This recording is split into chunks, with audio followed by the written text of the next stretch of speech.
Então, pessoal, a gente parou na página 102 no último sábado. Não sei se todo mundo já se localizou aí. Se localizou, Wilson? Qual é a página? Página 102, penúltimo parágrafo. Estamos estudando a conversa que Jesus teve com os apóstolos e o questionamento que Jesus fez para os apóstolos referente à sua identidade, a sua missão aqui na terra. E Jesus também comentou sobre a resposta que ele recebeu dos apóstolos e de Pedro. Isso para nós lembrarmos o que nós estávamos estudando. Gostaria de convidar então o Paulo Borges para iniciar a leitura. É possível, Paulo Borges? Sim, podemos falar, podemos ler. Na página 102, no penúltimo parágrafo. Né? Também temos recebendo aí a visita do Nelson. O Nelson, mais um irmão meu, para quem não sabia ainda, está participando aí. Seja bem-vindo, Nelson. Obrigado pela recepção. Estou sem câmera. Não tem problema. Nós temos te ouvindo bem aqui. Paulo, pode iniciar, por favor.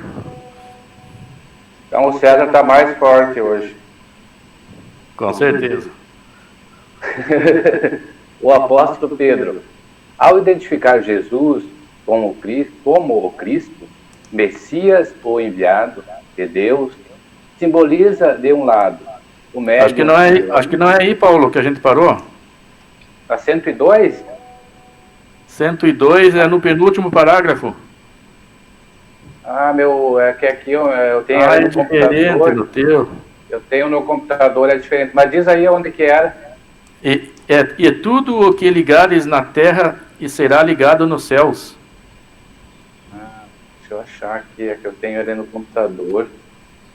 É 104. Deixa eu ver se eu acho aqui. Senão o outro vai lendo aí até eu achar aqui. Depois eu continuo. É bem na frente, dá uma página na frente do que tu tá aí. Wilson, então, gostaria de iniciar na leitura? Podemos iniciar. E tudo o que ligares... Tá fechado teu microfone, Wilson? Tá bom.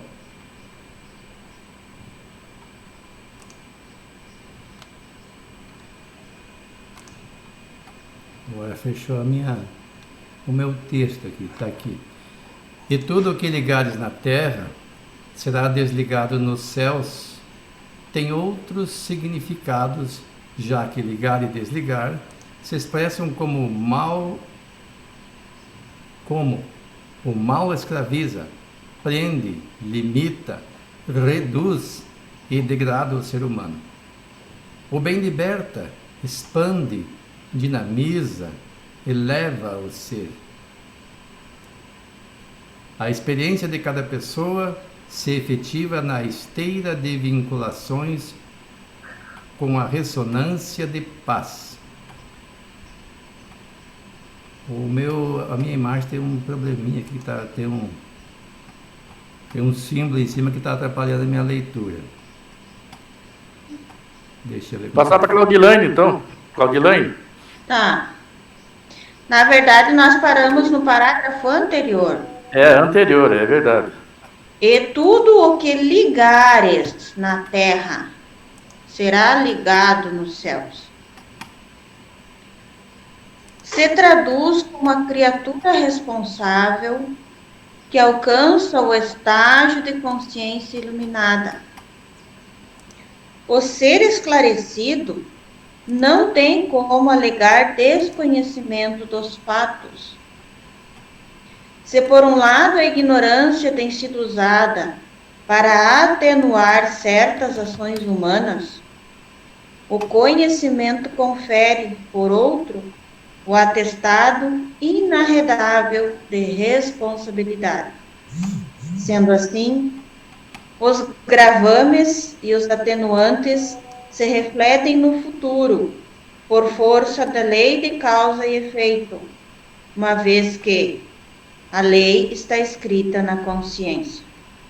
Vamos fazer uma análise então desse trecho que a Claudilane leu.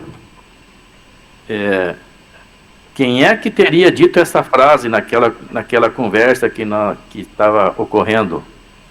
Quero ver se o pessoal está lembrado. Jesus disse isso. E Jesus? É a fala de Jesus. E para quem que Jesus disse, Claudilane? Para quem? Não lembro. Foi para Pedro, eu acho. Exatamente, essa resposta aí foi para Pedro, né? Essa Pedro orientação. estava conversando com Pedro. Isso. Foi Então, para Pedro que falou. E o que esse texto aqui quis dizer, assim, o que Jesus quis ensinar a Pedro naquele momento, conforme a interpretação desse texto? Segundo o que a gente leu aqui, ele fala dessa consciência, né? E da responsabilidade que essa consciência traz. Por isso que tudo que ligares na terra será ligado nos céus. Como ele começa dizendo aqui, né? Porque a inconsciência, a ignorância, por um tempo, ela até explica os comportamentos humanos, mas ela não serve de justificativa, porque a cada época foi dado ao ser humano daquela época a oportunidade de crescimento, de acordo com a evolução que o ser humano atingiu naquele momento. Então, a todos, em determinado momento da vida, é dada a oportunidade desse aprendizado, desse crescimento, né? Então, Deus nos chama a responsabilidade de aproveitar os momentos de crescimento, de aprendizagem, de não perder tempo, de não ficar parado. Com certeza. E quando Jesus falou essa frase, antes disso, ele falou: Pedro, tu és pedras, e em cima dessa pedra eu edificarei a minha igreja. Então, Pedro estava assumindo esse papel de procurar o seu processo evolutivo e conduzir a igreja no sentido de doutrina, os ensinamentos e doutrina de Jesus, né? Não no sentido material. E coube a Pedro essa missão, mas também esses ensinamentos podem se estender a todos nós, né? Nós também deveremos fazer esse processo de desligar as coisas da terra, e da maneira que a gente vai desligando as coisas da terra, nós vamos ligando as coisas com os céus, com a espiritualidade superior, com o que vem do alto. Como tu entendeu essa parte, Paulo Borges? É engraçado ali quando ele fala de ligar da terra e ligar as coisas do céu, seria uma segunda morte, assim, no sentido quando morrendo para as coisas da terra e ressurgindo para as coisas espirituais, para as coisas do céu. Vai ser bem interessante essa passagem aí. Não sei se tu confirma essa minha desconfiança aí de que é as mesmas coisas. No sentido assim moral, né, abstrato, mas também no sentido físico, né? O espírito, quando ele vai evoluindo, ele vai se tornando cada vez mais desmaterializado, e o seu corpo espiritual vai se tornando cada vez mais sutil. Qual é o teu entendimento, Nelson, a respeito disso que tu ouviu, esse comentário nosso aí?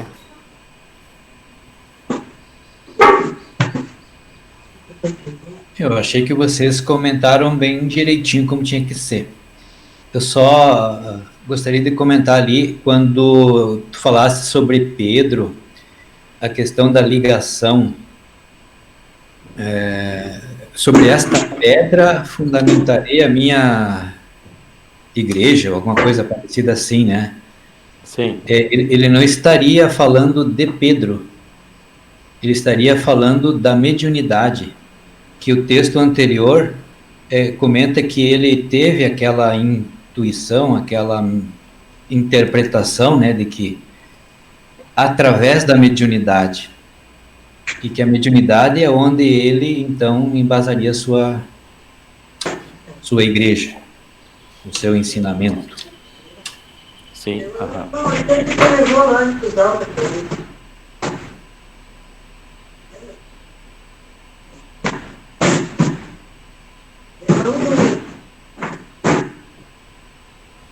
Então, pessoal, vamos seguir adiante. Claudilane, faz favor.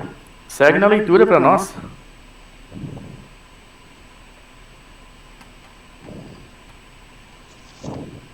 E tudo que desligares na terra será desligado nos céus. Tem outros significados, já que ligar e desligar se expressam como: o mal escraviza, prende, limita, reduz e degrada o ser humano. O bem liberta, expande, dinamiza, eleva o ser. A experiência de cada pessoa se efetiva na esteira de vinculações e de com ressonâncias de paz ou de sofrimento, segundo a qualificação de que se reveste. Se a justiça se impõe à revelia do ser, o amor lhe concede a faculdade de ligar e desligar por meio de pensamentos, palavras e ações. Pode seguir mais um pouco, Claudilane. Somente quem se liga de maneira segura aos ideais que elevam, às propostas elevadas que se delineiam para a sua vida, poderá obter forças para desligar-se e desvincular-se das dificuldades ou dos equívocos a que se jungiu no passado. Muito bem, então vamos fazer uma análise desse outro trecho aqui que foi lido pela Claudilane. Geni, Oi. você, com a experiência que você está tendo no campo da mediunidade, você sente que você cada vez mais está se desprendendo das coisas do mundo e está despertando para essa realidade do espírito? Verdade, sinto, César, e bastante. E essa semana a gente já teve uma experiência também de procurar entender mais as coisas de Deus, procurar entender o momento exato das coisas, que nada vem por acaso e nada é como a gente quer ou espera. E esse desligamento das coisas materiais, como se diz, é muito importante para a gente, um amadurecimento na vida da gente. Porque eu me sinto bem mais desligada Eu valorizo mais o lado espiritual, para falar essa palavra, César. E, Claudilane, esse processo de evolução, de aprendizado, de evangelização, qual é o efeito que isso tem para o espírito? Olha, isso traz para o espírito a leveza. Eu penso assim na questão de bagagem, sabe? Porque quando eu recebi a notícia do câncer e tive que pensar sobre a morte, né, de um outro ponto de vista,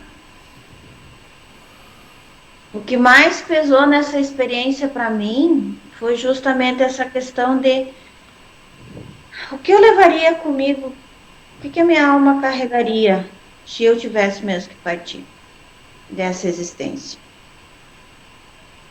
Então, esse fato do desligar e ligar as coisas que se refere tem muito a ver também com todos esses sentimentos que você é capaz de superar, de se libertar, de modificar, né? E você faz esse balanço da vida, assim, do que vale a pena mesmo carregar consigo, passar para os outros. Então, a alma, ela está sempre aprendendo. E o melhor aprendizado ainda é o amor. Só que a gente ainda precisa da dor, porque a gente ainda tem muito essa questão do orgulho, do egocentrismo, de se agarrar a mágoas e não perdoar, né? Então a dor vem para você fazer um balanço das coisas e botar em perspectiva os valores. E ao fazer esse balanço, Claudilane, da tua encarnação, a tua encarnação tá valendo a pena? Com certeza, eu acho que é uma das minhas melhores versões da minha alma. É, a melhor versão, né? Nossa, A minha melhor versão de alma, por enquanto, é essa. para ver a ajuda e o auxílio que a doutrina espírita nos dá, né? E a gente encara os problemas assim com um outro olhar, né? De uma outra maneira. Mais amadurecimento, né, César? É, mais amadurecimento. E Eu penso assim que a gente quando chega num estágio, pelo menos a gente que está estudando e já tem essa caminhada na casa, né? A gente já tem condições de olhar para essas situações, quaisquer que elas sejam, como um aprendizado mesmo. Aí tu olha para a situação e tu analisa o que é que tu tem que aprender com isso, para tirar o melhor proveito desta aprendizagem. Aí tu para de te lamentar, tu sai do papel de vítima, tu não julga Cristo, nem as coisas, né? Tu chega nesse patamar de compreensão dos efeitos da lei. Se você está passando por isso, é porque você está colhendo de alguma plantação que você fez. Mas mesmo nessa colheita, ainda existe o livre-arbítrio que pode deixar essa colheita mais suave ou mais penosa. com certeza, é. Nelson, tu tem alguma opinião, alguma coisa a acrescentar referente a esse comentário que nós fizemos?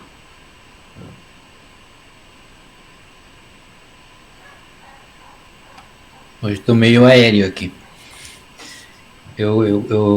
Enquanto eu ouço, eu estou no aprendizado com vocês aí. Tu tem o texto aí, né? Oi? Tu tem o texto aí contigo, né? Eu não tenho, esse que é o problema. Ah, na hora que eu vi tu comentar trechos do texto, eu achei que tu tinha. Ah, tá bom. Wilson, e para você, como é que está sendo essa encarnação aí? Tá aproveitando bastante? É uma pergunta interessante. Nós já aprendemos em Espiritismo que sempre a encarnação que a gente vivencia é a mais importante. Por quê? Porque nós trazemos todos uma bagagem de aprendizado que já desenvolvemos em outras encarnações. E como o espírito não retrograda, só avança ou no máximo estagia, nós estamos no melhor momento reencarnatório. E essa é de extrema importância porque nós que estamos no movimento espírita ainda temos uma vantagem, não é que seja vantagem, seria até, como eu disse, uma bagagem, um mérito de ter aprendido o espiritismo, o cristianismo primeiro, embora um tanto quanto distorcido em outras religiões, agora esclarecido dentro da doutrina espírita. E esses estudos que nós fazemos facilitam mais ainda o nosso entendimento. Quando nós lemos em casa as obras básicas e depois as complementares ou suplementares, melhor dizendo, porque não tem como complementar, nós temos uma visão pessoal daquilo que lemos e interpretamos. E nos grupos de estudo a gente aprofunda isso, vendo os diversos prismas que outras pessoas veem que nós não vemos. Então só vem a adicionar. E essa encarnação eu percebo que para mim foi de grande, está sendo de grande importância, pelo aprendizado que ela me concede, principalmente os esclarecimentos das dúvidas que eu tinha. Eu sempre digo, e hoje o Nelson está fazendo parte desse grupo, que eu tinha mais uma enormidade de dúvidas a respeito das questões religiosas, porque eu aprendi, estou repetindo isso, você deve estar cansado de ouvir, que a gente só tinha dois caminhos, ou ia para o céu ou ia para o inferno, conforme agisse. Mas na minha interpretação, para ir ao céu, segundo as tradições religiosas, eu precisaria estar 100% vivenciando o Evangelho de Jesus. E não conheço ninguém que consiga fazer isso. Não conheço ninguém. Até os mais elevados espíritos, com exceção de Jesus, que foi o criador desta filosofia, tiveram suas dificuldades. Então eu não me via na condição daquele que vai ser aceito no céu. E isso me deixava desesperado, desolado. O que eu vou fazer? Eu desacreditava que eu tivesse, após a minha morte física, uma boa destinação. E um dia o Nelson me presenteou com o Livro dos Espíritos. Eu ainda não, embora quando criança passasse pelas hostes espíritas, não tinha um conhecimento aprofundado. E depois, devido às ideias incutidas em nós, quando transitamos pelas igrejas protestantes, eu achava o espiritismo uma desvirtuação, até alguma coisa, como dizem os crentes, do demônio. E ele me disse: mas Wilson, você é uma pessoa que gosta de estudar, então tem esse livro aqui, se quiser dar uma lida. E para minha surpresa, eu fui ler, desde o começo, das primeiras, até da introdução, da questão número 1 em diante. Aquilo me fascinou, porque as minhas dúvidas estavam ali expostas em formas de pergunta que Kardec fazia, e as respostas me esclareciam. E desde então não parei mais de estudar, estou sempre aprendendo. E graças a esse aprendizado eu entendo as razões das minhas dificuldades, eu entendo as razões dos desafios que a vida apresenta a mim e procuro avaliar tudo isso como um aprendizado, como um estímulo para que eu avance e desenvolva em mim as virtudes latentes que Deus colocou, e que algumas já avançamos um pouco. A gente não pode nos desmerecermos tanto, porque a gente só vê o lado negativo e isso não é bom para nós. Nós temos bastante imperfeições, aliás, muitas para corrigir, mas não devemos valorizar só as imperfeições. Isso a vida me ensinou também. Nós temos algumas virtudes, já avançamos, já estamos bem melhores do que éramos em outras encarnações e mesmo nesta encarnação. Basta fazer um inventário das nossas atitudes, dos nossos pensamentos, desde quando criança, e o que fazíamos e deixamos de fazer graças ao que aprendemos no Espiritismo. E tudo nos auxilia a avançar.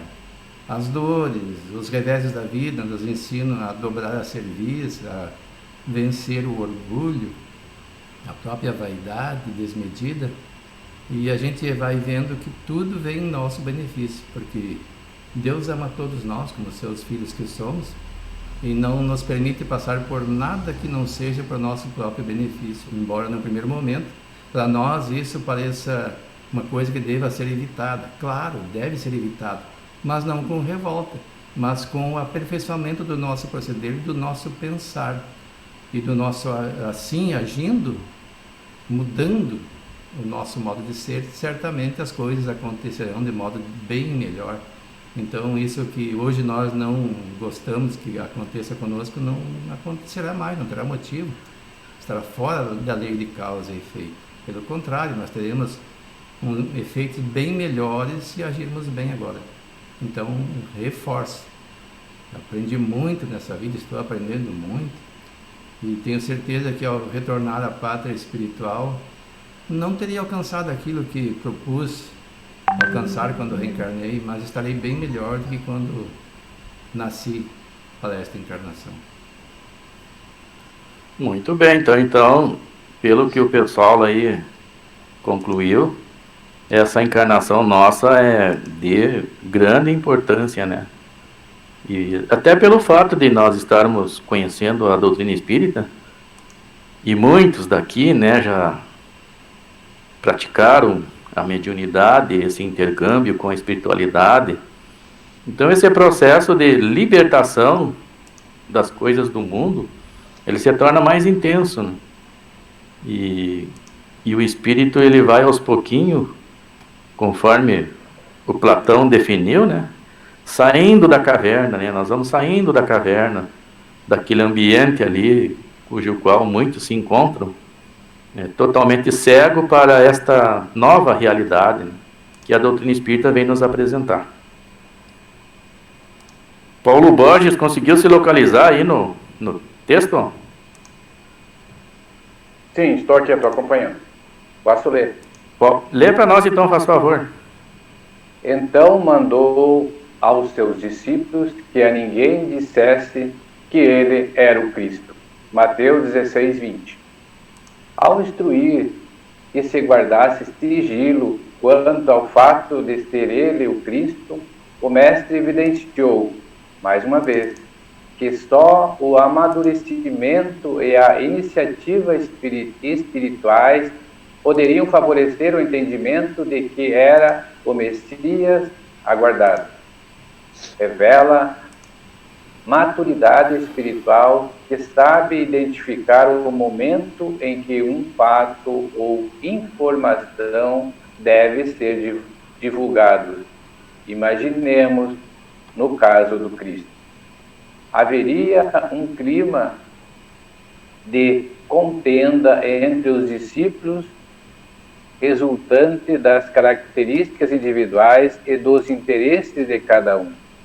Mesmo entre os apóstolos, nem todos compreenderam de imediato a missão de Jesus e quais seriam as consequências do Evangelho nas comunidades judaicas e gentílicas.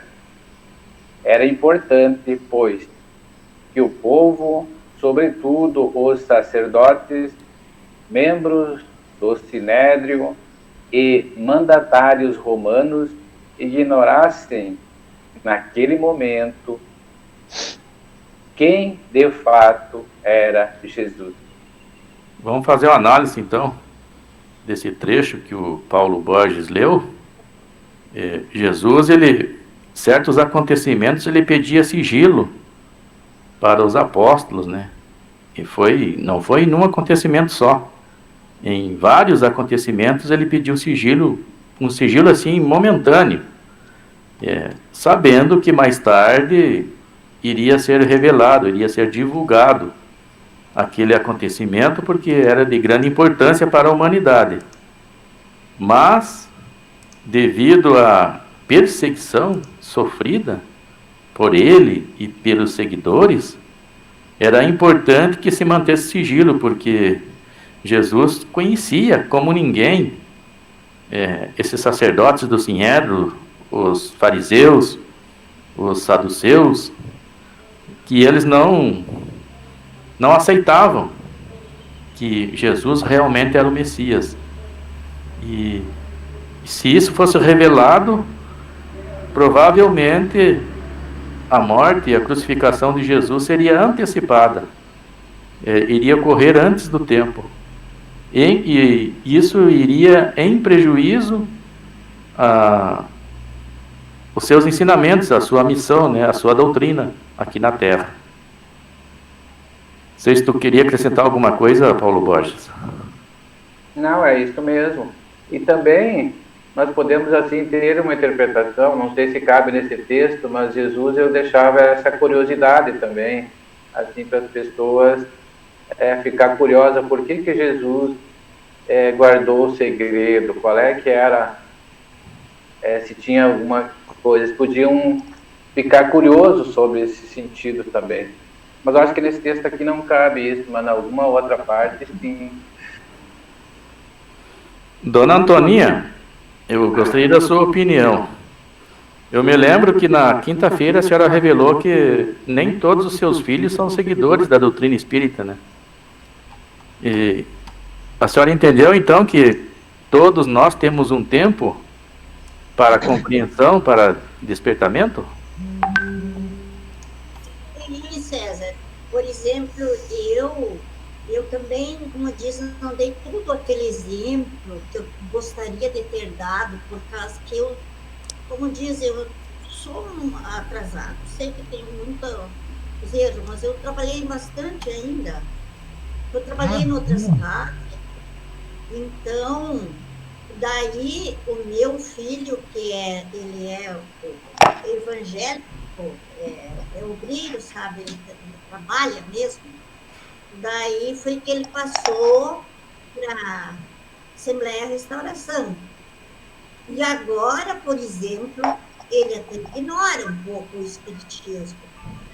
Mas eu não culpo ele, eu culpo eu, porque eu passei também, eu trabalhei muito também em outra casa, né? Como se diz, espírita, mas assim, mista. Eu trabalhei, eu sei que eu trabalhei. Agora, como diz, se eu fiz certo ou não fiz, eu não sei. Mas antes, quando eu estava na outra casa, trabalhando mediunicamente, eu recebia muita mensagem, que até agora tem escritas, guardadas. E daí eu recebi uma que eu tinha que pedir uma desculpa, um detalhe que não magoasse ninguém. Porque eles me queriam muito bem, e eu queria muito bem eles. Porque eu levei o Evangelho segundo o Espiritismo para lá. Quando começou, então, eu fui a primeira Evangelho segundo o Espiritismo, quem levou para aquela casa fui eu. Eu quero muito bem eles, mas eu recebi uma mensagem que eu tinha que sair, que eu tinha que voltar para onde eu estava. Porque daí a minha filha, que estava perturbada, espiritual, fazia 2 anos que estava baixada pelo NPS, ela ia se libertar. Daí eu voltei, eu pedi uma desculpa lá, não queria de jeito nenhum que eu saísse, mas eu me desculpei e deixei saudade para eles, trouxe saudade de todos e me retirei, mediunicamente, e também não quis voltar. E daí a minha filha, que eu levei 1 ano, o marido dela jogava bola de noite, segunda-feira, eu levava ela. Terça-feira eu levava no atendimento fraterno. Quarta-feira, ela ia na igreja onde o meu filho é obreiro. E ela sarou, César. Ela está trabalhando já faz mais de 2 anos, lá na Fruteira São Luís. Ela é profissional, então sarou. Então, eu recebi aquela ordem e estou cumprindo. Eu não sei tudo, não. Como diz, eu sou bem fraca na sabedoria, mas, porém, eu cumpri a ordem que eu recebi de Deus, de Jesus. E tem minhas cartas que eu, inspirada, eu escrevia. Então, aquilo para mim foi uma bênção, porque a minha filha se libertou. Mas o meu filho ficou trabalhando para a igreja, a Assembleia Restauração, que trabalha nas casas, para quando tem doente, quando pedem orientação, ele vai nas casas. Mas é muito bonito também, ele trabalha evangélico, mas é a Bíblia mais que isso. Então, eu sou muito feliz, graças a Deus, de poder, essa hora aqui, e sempre com vocês estudando, porque a realidade espiritualmente que eu encontro é na doutrina espírita. O livro dos Espíritos, para mim, me acordou, parece que eu estava dormindo. Então, eu sou muito feliz ver vocês trabalhando assim e eu aprendendo, é uma benção. Eu sei que quando eu desencarnar, não vou direto para o céu, isso não, mas eu já acho que já tenho um pouquinho de mérito, porque eu já fiz muita caridade, muita coisa, graças a Deus. E ter esse prazer de escutar vocês falarem. Muito bem. Assim, muito bem, então, dona Antônia. Tem que ser de É isso aqui que o texto está nos fazendo de ensinamento, né? Cada um tem o seu tempo. E não era tempo ainda daquele sacerdote de Israel entenderem Jesus, entenderem o Messias. Assim como nós temos nos dias atuais muitas pessoas que não conseguem, não poderiam entender a doutrina espírita, né, na sua maior profundidade, mas são muito úteis a Jesus e continuam trabalhando para Jesus, né? O próprio Divaldo Pereira Franco, ele muitas vezes os sacerdotes aí, os pastores, desejavam se converter à doutrina espírita. E ele orientava esses pastores que eles eram mais úteis na igreja onde eles estavam do que se eles viessem para a doutrina espírita, porque eles tinham muitos seguidores, né? E eles têm um campo de trabalho muito bonito, muito amplo, e que ali seriam mais úteis para Jesus. Então, na próxima encarnação, de repente, eles já poderão, né, encarnar assim, já com uma vivência mais próxima com a doutrina espírita. Dona Terezinha Machado, a senhora consegue ligar o seu telefone?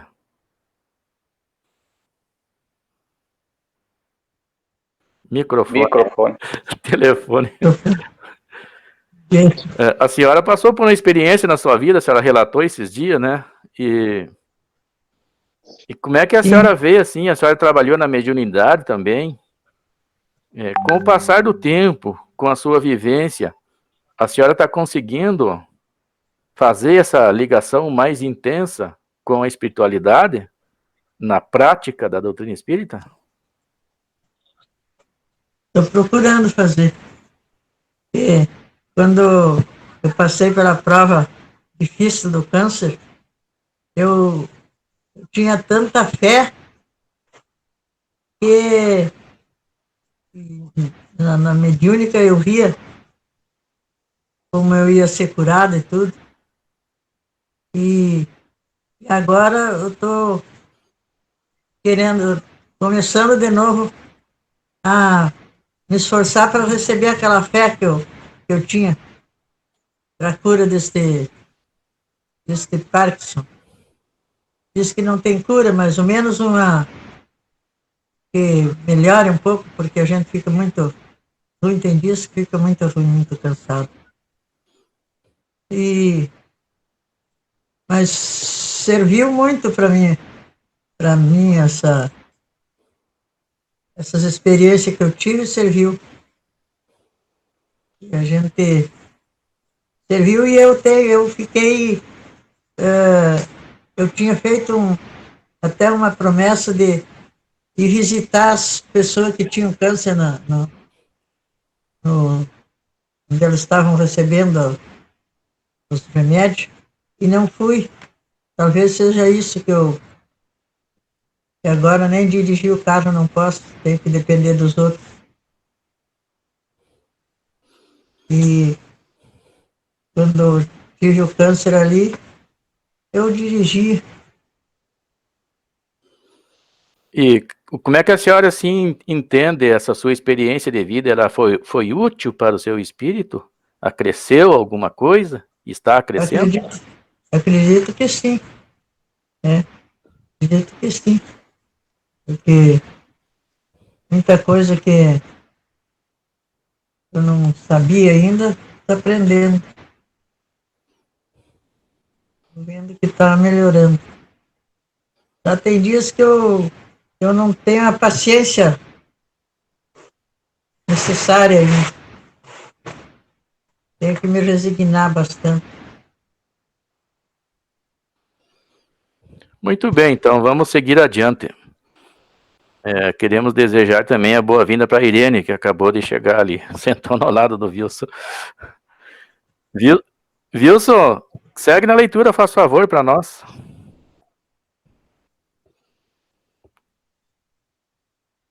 Os acontecimentos.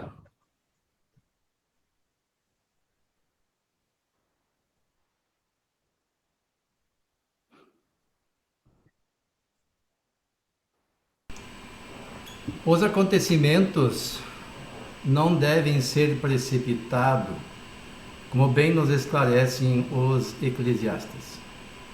Tudo tem o seu tempo determinado, e há tempo para todo propósito debaixo do céu. Há tempo de nascer e tempo de morrer. Tempo de plantar e tempo de arrancar o que se plantou. Tempo de matar e tempo de curar. Tempo de derribar e tempo de edificar.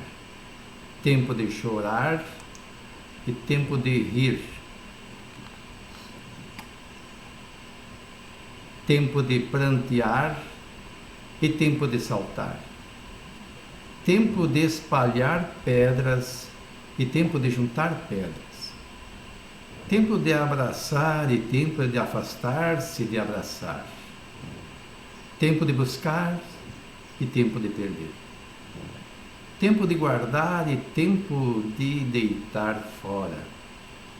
Tempo de rasgar e tempo de coser. Tempo de estar calado e tempo de falar. Tempo de amar e tempo de aborrecer. Tempo de guerra e tempo de paz. Eclesiastes, capítulo 3, versículo 1 a 8. Pessoal, vocês têm ideia de quando que foi escrito esse livro Eclesiastes? Eclesiastes era uma das cartas que Paulo escrevia, né? Eclesiastes era uma comunidade. Ele foi escrito então, mais ou menos uns 3 a 4 anos depois de Cristo, né? Depois da crucificação. Não, um pouco mais, porque foi depois da conversão de Paulo. Paulo, nesse período, ainda não era cristão. Ele ainda era perseguidor dos cristãos. Eu não tenho noção exata da época, porque se a gente for olhar a história de Saulo, Saulo se converteu ao cristianismo, que nem tinha esse nome na época, e não foi aceito. Não é que não foi aceito, ele teve uma série de dificuldades. Aí ele ficou 3 anos num deserto, estudando e meditando. Aí depois que ele retornou, e essas cartas foram escritas depois, quando ele saiu. Então, se formos fazer uma análise por cima, é mais de 10 anos depois da crucificação de Cristo. Quando é que ele chegou na Casa do Caminho, Wilson? Quando é que ele se apresentou lá? Eu não tenho ideia da data, eis a questão. Porque isso foi depois que ele ficou cego, que ele estava procurando matar, eu não me lembro o nome, acho que era Ananias, se não me engano. Ananias, né? É. E depois que foi curado, mais tarde, ele voltou para tentar conversar com os parentes, ensinar o que ele tinha descoberto para os seus familiares, não foi aceito. Então houve uma série de dificuldades no caminho, e depois que ele foi para lá conversar com o pessoal da Casa do Caminho, mas o tempo exato eu não sei. Isso aí está naquela obra da Paulo Estevam. Talvez lá a gente consiga entender. Tu tá lembrado, Nelson, desse tempo? O tempo exato eu não sei, mas dá pra gente ver assim que foi logo no início, né? Que é como se ele fosse até lá com o intuito de ser aprovado pelos apóstolos e tal. E aí houve até uma dificuldade em aceitação, Pedro contrariando, não aceitando, porque ele tinha umas ideias diferentes. Então, mas eu acredito que logo depois desses 3 anos que ele passou lá, eu acredito em 4 anos depois da conversão, mais ou menos, não dá? E Wilson, o que tu conseguiu extrair? Tem uma parte ali que fala em tempo de abraçar e em tempo de não abraçar.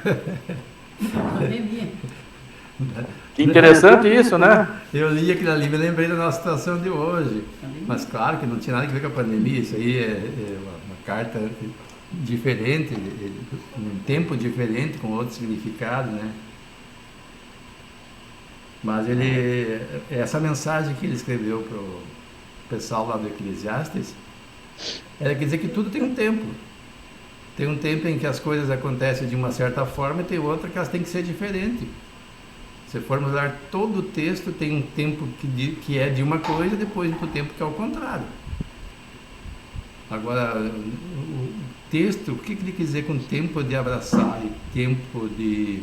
Onde é que está ali? Tempo de abraçar e tempo de afastar-se de abraçar. Eu não entendi bem qual era o objetivo dele. Fico imaginando o que acontecia na época. Por que um tempo é de abraçar e de afastar-se? Talvez tempo de abraçar seria o momento festivo em que as pessoas comemoravam. Então supõe-se que abraçavam, já que ele colocou aqui. E o tempo de afastar-se de abraçar é um tempo menos feliz, em que a pessoa se encontra só, ou então um tempo de meditação ou de oração, em que para ter um efeito mais esperado da oração, é preciso fechar-se na sua casa mental, como Jesus falou, né? Entra no teu quarto e, cerradas as portas, dirija-se a Deus. Então, nesse momento, a pessoa não está se abraçando. Imagino que seja algo assim. Exatamente, E o próprio Paulo de Tarso é o exemplo, né? Que ele teve que passar um período no deserto em isolamento. E ele encontrou somente um casal lá no lugar onde ele foi. Ficou, se eu não estou enganado, de 3 anos naquele lugar lá.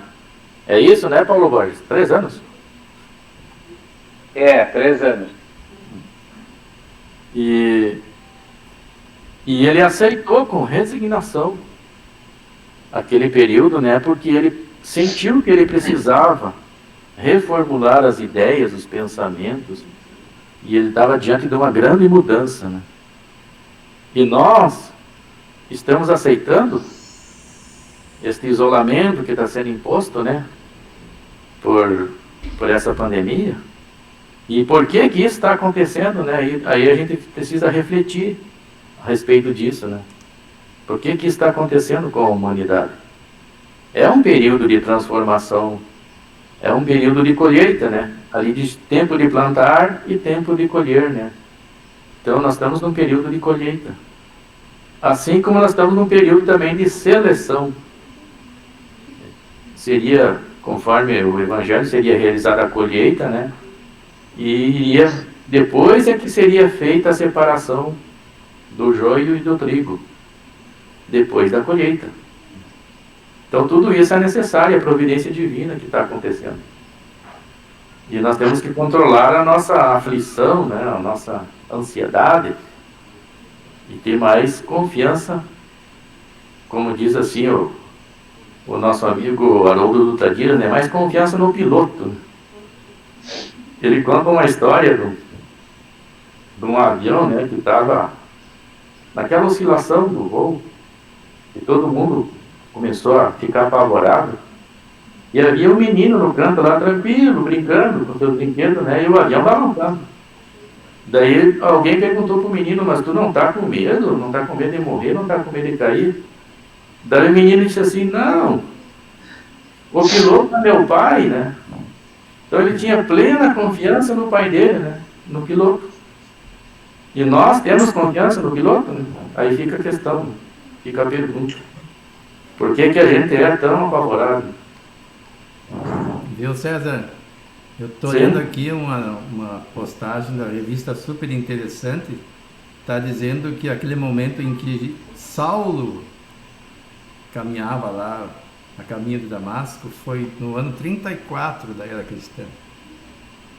Então, se nós formos considerar isso aí, depois ele ficou 13 anos no deserto, dá 37, no mínimo. Então, essas cartas aí foram escritas lá pelos anos 50, por aí. Exatamente, A gente tem que considerar que essas cartas, elas eram enviadas para as igrejas, né? Aos coríntios e tal e tal. E quanto tempo ele levou para implantar essas igrejas? Então vejam que aos poucos as igrejas foram implantadas e as cartas foram escritas depois, quando ele já não tinha mais condições de ir fisicamente, né? Então a forma mais rápida e efetiva era através das cartas. Inclusive, né, ele foi orientado, né, a fazer esse procedimento por Jesus. Então tá, pessoal, então vamos adiante na nossa leitura. Paulo Borges, página 105, vamos iniciar o roteiro 7 agora. Instruções aos discípulos. Ali diz texto evangélico. Página 105, roteiro 7, instruções aos espíritos. Segue adiante aí no teu... Deixa eu achar aqui. Tá 107 para nós, Paulo.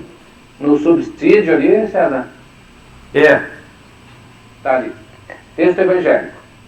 Jesus enviou esses 12 e lhes ordenou, dizendo: não ireis pelo caminho das gentes, nem estranhais, não entrais em cidade de samaritanos, mas ide antes as ovelhas perdidas da casa de Israel.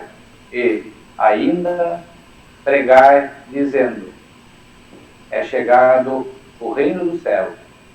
Curai os enfermos, limpai os leprosos, ressuscitai os mortos, expulsai os demônios. De graça recebeste, de graça dai. Não possuais ouro, nem prata, nem cobre em vossos cintos, nem alfajores para o caminho, nem duas túnicas, nem sandálias, nem bordão, porque, digo, é o operário do teu alimento. E em qualquer cidade ou aldeia em que entrardes, procurai saber quem nela seja digno e hospedai-vos aí, até que vos retireis. E, quando entrardes na alguma casa, saudai-a, e se a casa for digna, desça sobre ela a vossa paz. Mas, se não for digna, torne para vós a vossa paz. E se ninguém vos receber, nem escutar as vossas palavras, saindo daquela casa ou cidade, sacudi o pó dos vossos pés. Mateus 10, 5, 14. vamos tentar fazer uma análise para nós ver qual o nosso entendimento a respeito desse trecho aí. Porque depois ele vai nos trazer, né, a interpretação da equipe que redigiu esta apostila, mas nós podemos fazer um paralelo de como nós entendíamos e como nós vamos ficar entendendo depois. Paulo Borges, o que ele quis dizer? Não ireis pelo caminho das gentes. Aqui deve ser dos gentios, né? Nem entrareis em cidade de samaritanos, mas ide ante as ovelhas perdidas de Israel. O que ele quis dizer com isso? O samaritano era considerado assim as pessoas de má vida na época. Os gentios parece que eles não aceitavam. Então ele diz assim: ide as ovelhas perdidas, aqueles que têm dificuldade, aqueles que estão mais, digamos assim, sofredores, aqueles que estão em aflições, aqueles que estão precisando de ajuda, aqueles vão ser mais receptivos ao ensinamento trazido pelos apóstolos na época. Então, é como hoje, tem uns, por causa do sofrimento, que estão procurando o entendimento, procurando a doutrina, procurando religiões, procurando o entendimento, e outros ainda não.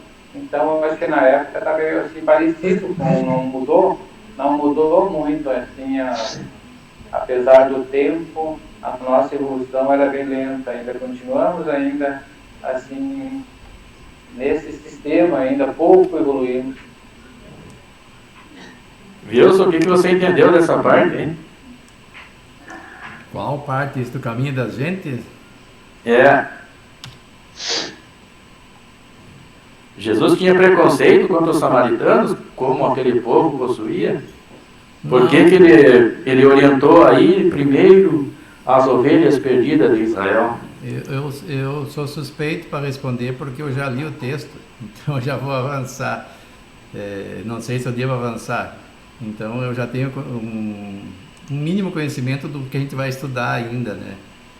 Mas assim, ele mandou eles ficarem naquela área restrita, primeiro porque estavam mais bem preparados para receber essas informações que ele trazia novas, né? O seu evangelho, resumidamente falando. E depois porque os apóstolos ainda estavam sendo treinados. Eles não estavam aptos a fazerem trabalho de maior envergadura como fizeram depois desse treinamento que Jesus lhes concedeu, trabalhando com aquela gente que era mais receptiva. Os samaritanos, por exemplo, eram um povo que era dissidente das práticas do judaísmo, então eram afastados do movimento judaico, se é que se assim pode dizer, e tinha uma cidade chamada Samaria, de onde eles se concentravam, os samaritanos. E como Paulo bem disse, entre os judeus eram considerados hereges, e por causa da resistência deles às ideias judaicas, então Jesus recomendava naquele momento que ele não fosse ter com os samaritanos, porque não era o momento ainda, não que Jesus desdenhasse, tanto que ele conversou com aquela mulher na beira do poço e era uma samaritana. Só que ele procurou no momento, como eu disse antes, treinar os seus discípulos num caminho mais fácil. Não se coloca um aluno a desenvolver uma tese de mestrado ou de doutorado. Primeiro ele tem que aprender o básico para depois chegar lá com capacidade de fazer esse trabalho. E esses apóstolos de Jesus, depois da crucificação dele, é que de fato eles colocaram em prática todo o aprendizado nesse curto espaço de tempo em que conviveram com Jesus. Nos momentos de dificuldade, eles se reuniam com o mestre e indagavam diretamente dele as razões das dificuldades e o que fazer para superar. Outra coisa digna de nota é que Jesus nunca mandou ninguém sozinho. Ele mandava no mínimo 2 para cada destino. Assim um dava força ao outro, porque um sozinho desanima, né? E junto com o outro eles somam forças e se tornam mais fortes, um dá coragem ao outro. Mas voltando à questão que tu perguntaste, se ele desdenhava, claro que não. É que não era o momento ainda, porque eles não estavam preparados para falar para pessoas mais resistentes a novidades, que na época eram novidades. Esses samaritanos, o pessoal tem uma história interessante sobre eles, né? Mais ou menos no século VI a.C., muitos deles foram levados escravos para a Babilônia e foram levados dos samaritanos. Boa parte do povo de Israel foram levados escravizados. E um século depois, foi levado o resto dos samaritanos que haviam ficado e todo o povo de Israel, a maioria do povo de Israel. Aí quando eles chegaram lá no cativeiro, no século V a.C., os samaritanos já estavam bem, assim, haviam assimilado a cultura pagã, muitos deles haviam casado com pessoas de outros povos e haviam abandonado um pouco a questão do judaísmo, eles haviam abandonado. Aí, por ocasião daquela libertação do povo hebreu, né, pelo rei Ciro, foi reconstituído os seus templos, devolvidos os seus tesouros, e eles voltaram para sua terra. O rei Ciro libertou eles. Só que ficou essa animosidade entre os povos, né? Os samaritanos, eles voltaram com uma cultura totalmente assim entrelaçada com a cultura pagã dos povos pagãos e da própria Babilônia e de outros povos. E os judeus, né, ortodoxos e os hebreus, eles tinham um preconceito com os samaritanos. E Jesus procurava assim superar isso, ensinar eles a superarem isso. Por isso que ele usava muito essa figura nos seus ensinamentos. Na parábola do bom samaritano, ele estava deixando transparecer que os samaritanos tinham algo de bom dentro deles, né? Que talvez, assim, muitos deles eram mais do bem do que os próprios sacerdotes, os próprios levitas, né? Que trabalhavam no templo. E esse ensinamento, então, ele vem a nos dizer que essas pessoas, elas não estavam, como o Wilson falou ali, elas não estavam preparadas para receber ainda a doutrina do Cristo. Novamente, né, nós podemos nos remeter nos nossos dias, né, atuais. Tem muitas pessoas que não estão preparadas para receber a doutrina espírita ainda. Ainda lhe falta aquela base. E as ovelhas perdidas de Israel, eles já possuíam a base dos ensinamentos de Moisés, dos profetas e das obras, né, que se chamavam os Escritos. Eles tinham essa base. Aí eles seriam mais fácil aqueles assimilar esses ensinamentos de Jesus do que aquele outros, né, que Jesus se referia.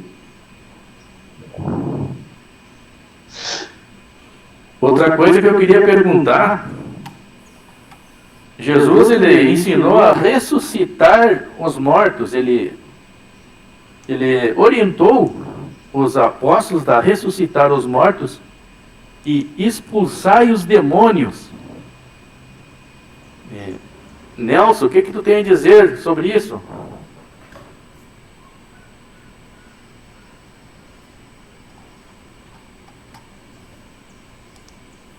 Primeiro, aí vem a doutrina espírita dizer que não existe demônio, então Jesus está ensinando coisa errada, né? Depois, ressuscitar mortos, é impossível ressuscitar os mortos segundo a própria doutrina espírita, então tem alguma coisa que não está batendo aí, né? Eu vejo que a Claudineia está dando risada, então ela pode, de repente, pode nos ajudar aí, né? Mas, aí os espíritas, o que fazem a respeito disso, né? O que fazemos? Ressuscitar mortos. E vejam que, se for fazer a análise da passagem de Jesus, teve quantas ressuscitações? 2? Por que será que ele frisou tanto? Eu não sei, realmente, né? Mas esse expulsar demônios, a gente poderia, então, em vez de usar a palavra como demônio e entender como espírito mau, espírito ainda, né, no início do caminho, mas assim, né, e que escolheu o mau caminho, que ainda está no egoísmo, né, esses que estariam se aproveitando das fraquezas de algumas pessoas, poderiam então ser expulsos. Agora, fica uma coisa bem estranha. Jesus deveria considerar esses espíritos como uma de suas ovelhas que necessitava de auxílio, que precisavam ser reencaminhadas para o caminho do bem, e a ideia de só expulsar fica uma coisa meio assim, né, que aí vocês vão ter que me ajudar agora. Claudilane, como é que esse texto chegou desta forma para nós, hein?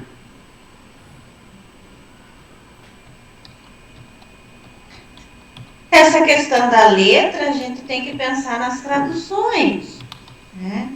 A palavra humana é muito pobre para explicar a dimensão de Jesus.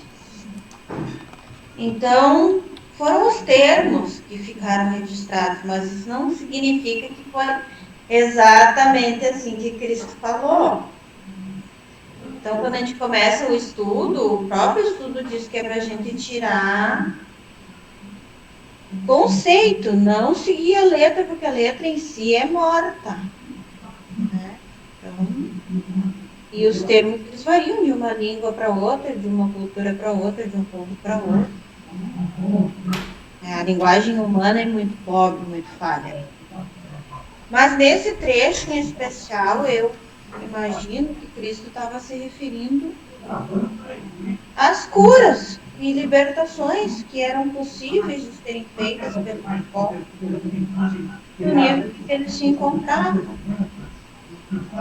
E expulsar demônios aqui engloba uma série de dificuldades mentais que na época não se tinha conhecimento. Até mesmo a obsessão por espíritos, mas não necessariamente só a obsessão por espíritos. Tem toda uma disfunção orgânica que afetava o cérebro e o comportamento das pessoas. E tudo era atribuído a espíritos. E ressuscitar mortos, a gente já estudou também sobre os efeitos do fenômeno da catalepsia e não me lembro qual é o outro termo. Letargia. Da letargia. Então, também são perfeitamente explicáveis pela ciência moderna. Né? Questões físicas que estão de acordo com as leis do universo. Só o ser humano não tinha o conhecimento disso.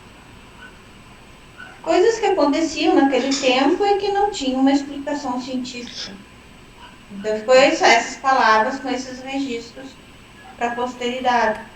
Mas nós, hoje, que temos esse conhecimento científico, que estamos estudando, a gente tem a capacidade, né, de fazer essa interpretação um pouco mais lúcida e se apoiar na doutrina espírita, que sempre nos recomenda uma fé raciocinada. Muito bem, então. A Claudilane, ela falou a respeito da tradução, né? A tradução que chega para nós, ela um pouco distorce o ensinamento original do texto. A palavra demônio, ela tem origem na palavra daimon, do grego, que foi traduzido como demônio, mas não se trata de demônio, e sim espíritos, né? E se fosse o caso de obsessão, seria um espírito mal, né? Poderia ser um espírito mal ou um espírito sofredor, né? Que estaria obsediando aquela pessoa. Então, o próprio Sócrates, ele afirmou, né? O meu bom daimon, né? O meu bom espírito, que era o guia dele. E todo o texto evangélico, na maioria dos tradutores, eles traduziram como demônio, dando aquela sensação de ser seres das trevas, né? E tem um professor Severino, ele nos orienta também que Jesus não expulsava os espíritos, né?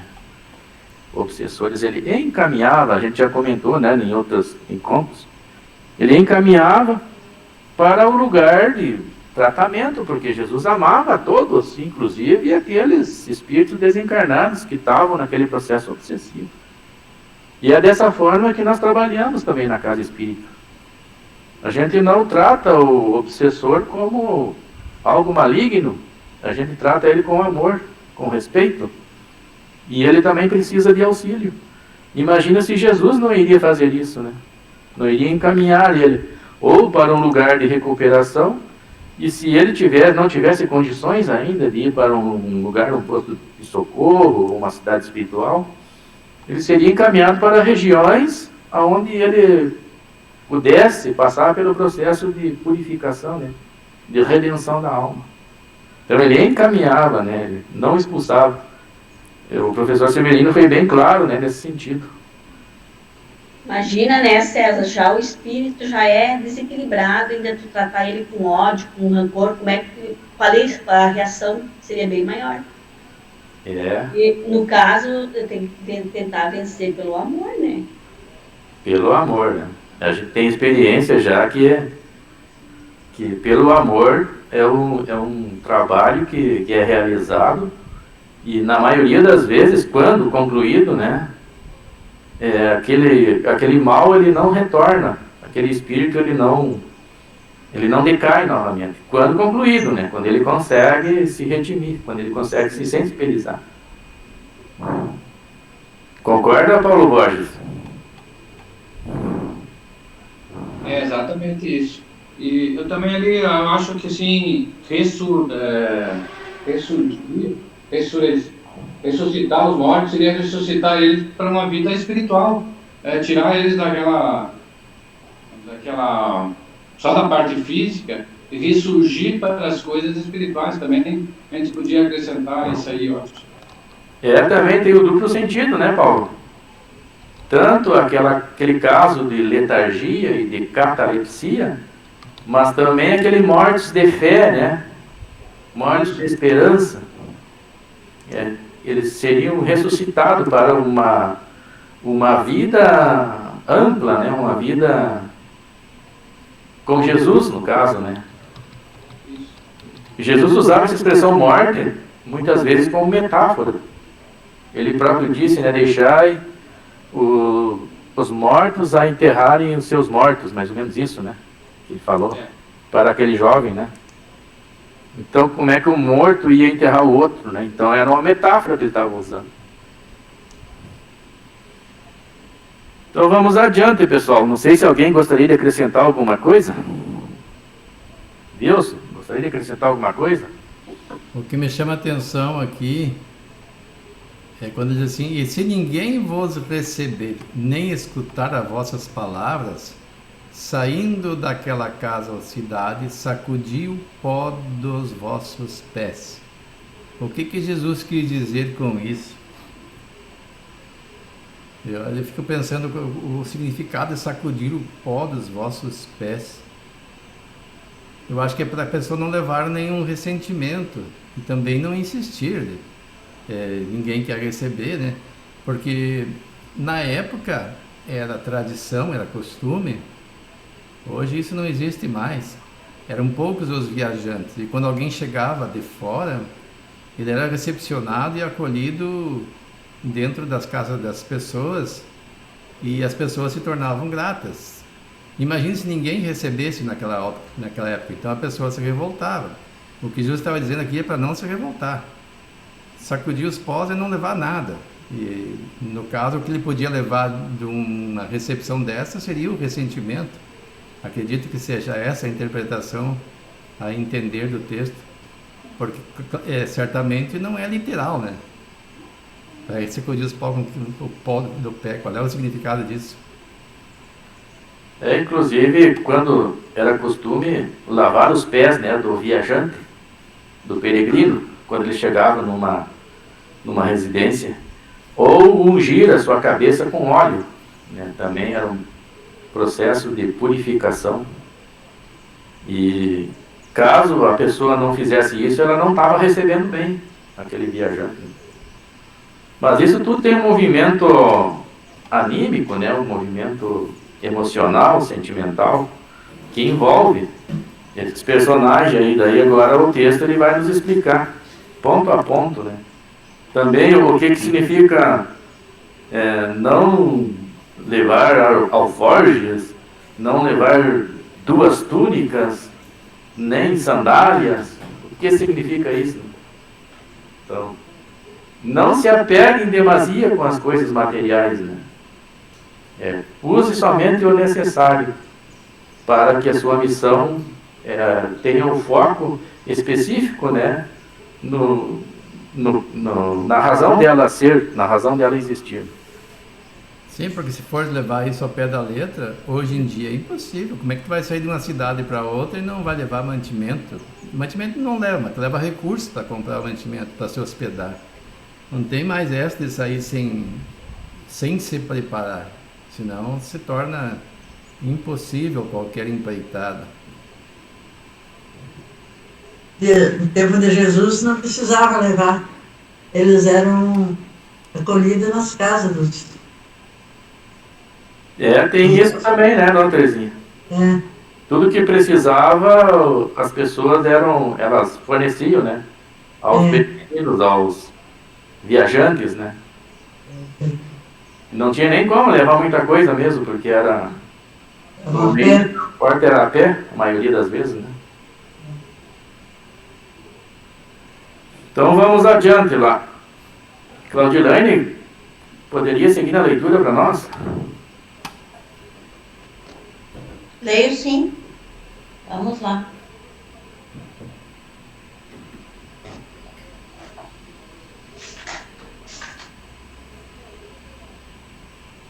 Ponto 2. Interpretação do texto evangélico. Jesus enviou estes 12 e lhes ordenou, dizendo: Não ireis pelo caminho das gentes, nem entrareis em cidades de samaritanos, mas ide antes as ovelhas perdidas da casa de Mateus, capítulo 10, versículos 5 e 6. Na época de Jesus, e em consequência das ideias acanhadas e materiais então em curso, tudo se circunscrevia e localizava. A casa de Israel era um pequeno povo. Os gentios eram outros pequenos povos circunvizinhos. Hoje, as ideias se universalizam e espiritualizam. A luz nova não constitui privilégio de nenhuma nação. Para ela não existem barreiras. Tem o seu foco em toda parte e todos os homens são irmãos. Mas também os gentios já não são um povo. São apenas uma opinião com que se topa em toda parte. Ele triunfa pouco a pouco. Como do paganismo triunfou o cristianismo. Já não são combatidos com armas de guerra, mas com a força da ideia. Considerando, porém, a época, vemos que as instruções de Jesus aos seus discípulos foram claras. Procurar as ovelhas perdidas da casa de Israel, evitando os povos gentílicos. Como justificava essa orientação específica? A resposta é simples. Os seus discípulos não possuíam condições para lidar com as diferentes interpretações religiosas existentes, uma vez que conheciam apenas os ensinamentos da lei judaica. Eles, os discípulos, deveriam focalizar suas pregações aos irmãos de raça.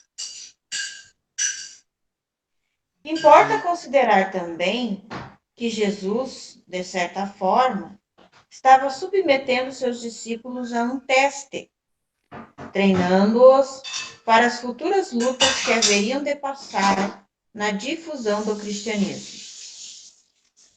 Durante algum tempo, os discípulos se dedicam ao aprendizado junto ao Mestre. Espíritos de alto progresso espiritual, fácil lhes for assimilar as lições que Jesus lhes ministrava diariamente, não só pelas palavras, como também pelo exemplo.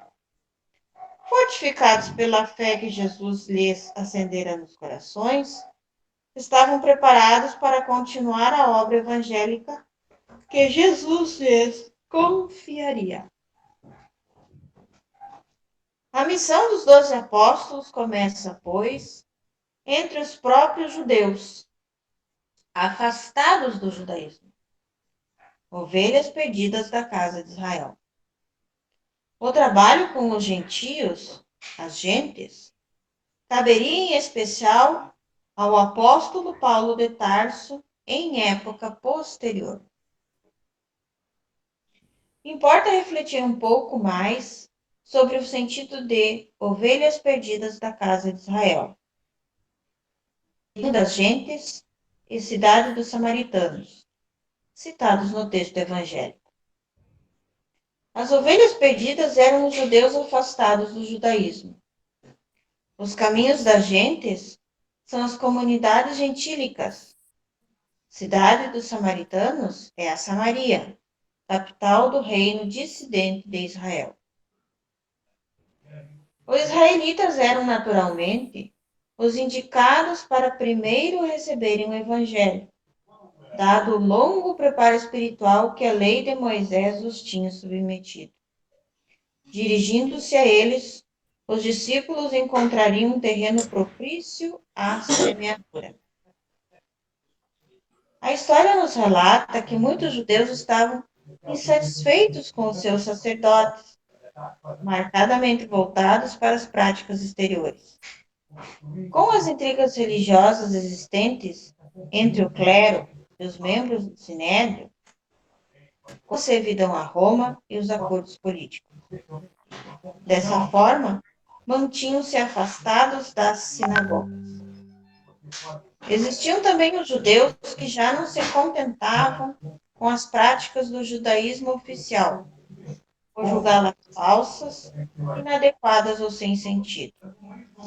Entre os últimos estavam os samaritanos, considerados dissidentes do judaísmo.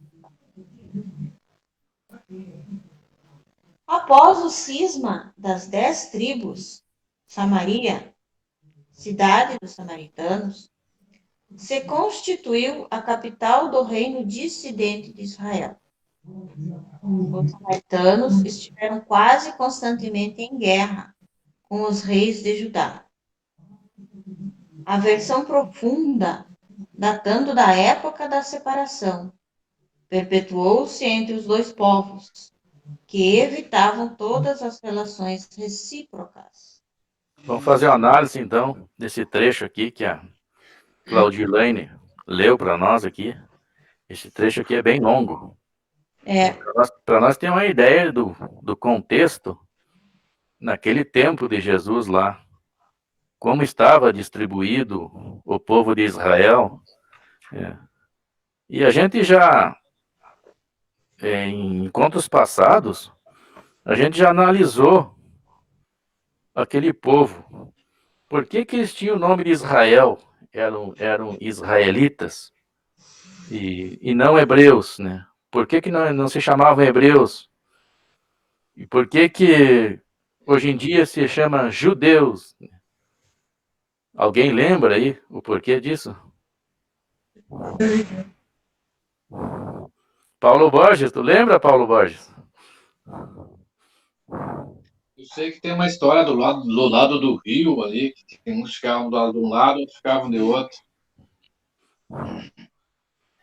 Se a gente for olhar assim o início da trajetória com Abraão, né? Eles se chamavam hebreus, né? Naquele período ali do Abraão até quando eles chegaram à Terra Prometida. Não, antes do Abraão até o seu neto Jacó. Eles se chamavam hebreus. Aí o Jacó, ele se tornou um líder, né? E o nome dele mudou para Israel. Daí esse povo passou a se chamar israelitas, a partir de Jacó. Isso foi lá 1400 antes de Cristo. Eles passaram a se chamar os israelitas. E com o passar do tempo, com a implantação do judaísmo, e a tribo de Judá passou a dominar também, já no tempo de Jesus, eles passaram a se chamar judeus. Então, por isso que eles têm 3 nomes, mas venceu o mesmo povo. Desde o início até o fim. De parte da Bíblia, eles são chamados de hebreus. Outra parte são chamados de israelitas. E outra parte, eles são chamados de judeus. A vencer o mesmo povo. E existe outro entendimento. O Paulo falou ali, um do lado do rio, outro lado, que os que não professavam o judaísmo seriam considerados hebreus, né? Pertenciam à mesma nação, mas não judeu. Mas essa vertente de ideias, ela já foi vencida, né? Ela já foi superada. A maioria dos historiadores, eles entendem que essa outra versão aí é a mais adequada, né? Que eles foram trocando de nome ao longo do tempo. Então, pessoal, aí a gente começa a entender esse cisma. O que seria o cisma?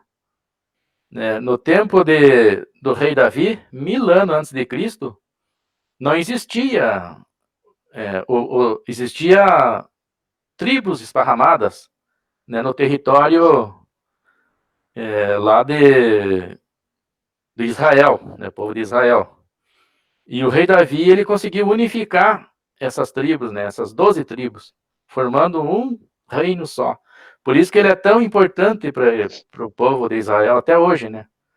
Até hoje os judeus, né, idolatram o rei Davi. Ele foi muito importante.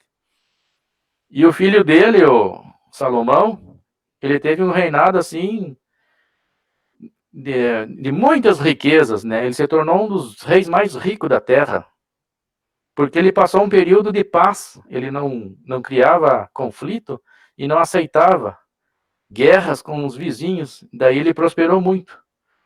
Por isso que ele é considerado o homem sábio, né? Ele pediu a Deus sabedoria para conduzir o seu povo. Até hoje, né, se fala da sabedoria de Salomão. Mas aconteceu o cisma novamente com esse povo hebreu. E lá no tempo de Jesus existia 3, né? A Galileia, a gente ouve falar da Galileia, né, da Judéia, que é onde ficava a capital, que é Jerusalém, e a Galileia é onde nasceu Jesus, ali na cidade de Belém e na própria Galileia, né? E também a Samaria, existia essa divisão. Mas a Galileia era unida com a Judéia, né? Era um povo, era só o território que era separado. E eles eram meio que separados da Samaria. Então, é o contexto histórico do tempo de Jesus. E os romanos, né, eles dominaram aquela área, tudo, eles passaram a chamar Palestina. Então, nas ordens espíritas, às vezes aparece a palavra Palestina, né, se referindo a Israel. Então, é a mesma nação de Israel que se tem. Nos dias atuais, nós temos Israel, de um lado, e Palestina, que já é o povo árabe, né, o povo que tem um pouco do sangue, é o povo semita, mas são árabes com judeus que formaram os palestinos. Então, não confundir a Palestina de hoje com a Palestina no tempo de Jesus, né? Depois que ela foi dominada por Roma. Wilson, qual é o teu entendimento sobre essa parte aqui dos samaritanos, da cidade, dos Judá, esse texto aqui que a Claudilane leu para nós?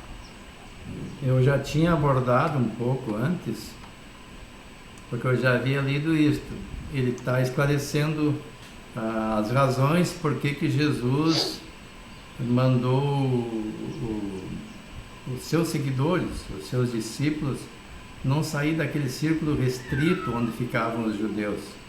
Então o texto apenas desenvolve, explicando quem eram os gentios, quem eram as gentes, e o porquê que Jesus preferiu que eles não fossem, naquele momento, pregar o seu evangelho ou a sua filosofia de vida para aquele povo, porque eles não estavam preparados para receber uma novidade naquele momento, e também os apóstolos não tinham naquele momento um preparo,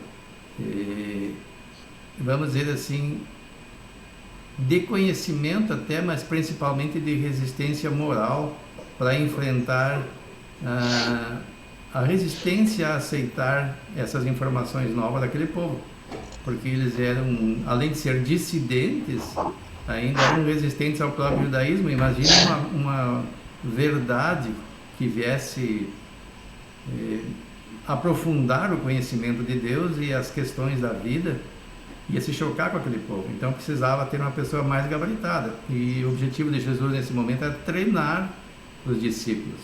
E como eu disse, eles de fato foram treinados para desempenhar o papel até com o sacrifício da própria vida, tanto que dos 12 só um não foi morto nas suas tarefas.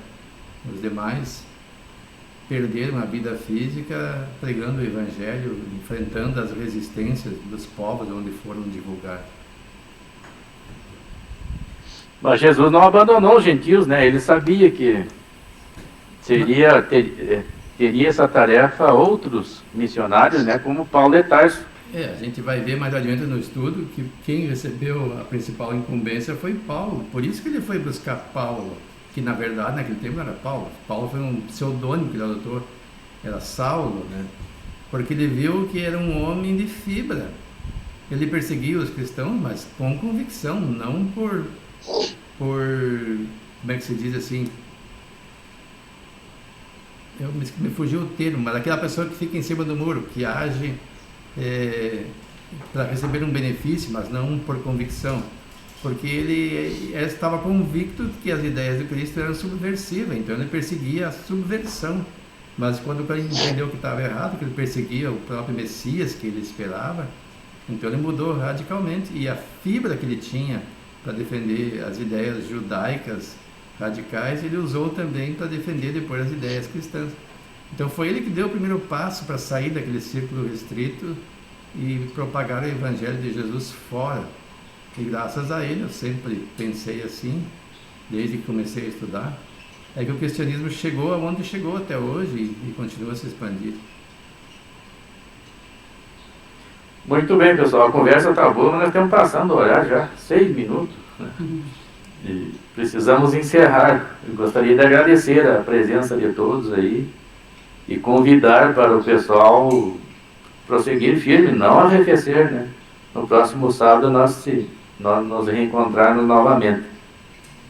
E para encerrar, então, eu gostaria de pedir para o Paulo Borges fazer a prece de encerramento.